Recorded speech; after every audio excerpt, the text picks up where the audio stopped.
रहीम। आज की वीडियो का उन्वान है कि मोटी औरतों के साथ सोने का मुकम्मल तरीका। मोटी औरत के साथ सोने की 3 बड़े फायदे होते हैं। नंबर 1, गोरी बनाकर हम बिस्तरी करना। औरत को गोरी बनाकर हम बिस्तरी करने से मर्द की टाइमिंग में इंतहाई इजाफा होता है। इस पोजीशन में मर्द के नफ्स का दखल पूरा का पूरा होता है, जिससे मर्द को बहुत मजा होता है।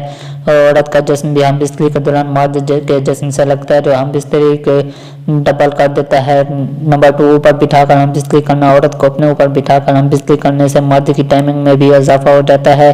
जब मर्द नीचे लेटकर औरत को ऊपर बैठाता है तो औरत का सारा जिस्म मर्द के ऊपर होता है। जब औरत मर्द के ऊपर आकर उसके वजू खास पर बैठकर ऊपर नीचे हरकत करती है तो उससे हरकत से मजा डबल हो जाता है, क्योंकि मर्द की हम बिस्तरी की टाइमिंग बढ़ जाती है। नंबर 3, टांगे उठाकर हम बिस्तरी करना। औरत रात को सीधा लिटाकर उसकी टांगे ऊपर उठाकर हम बिस्तरी करने से मर्द की टाइमिंग में बेइंतहा इजाफा होता है, क्योंकि इस पोजीशन में नेट्स का दखल बहुत आसान होता है। मर्द औरत की छाती भी चूस सकता है, उसके होंठों पर भी किस कर सकता है, जो हम बिस्तरी के दौरान मजे को डबल कर देता है। आज की वीडियो पसंद आए तो चैनल को ज़रूर सब्सक्राइब करें और वीडियो को ज़रूर लाइक करें।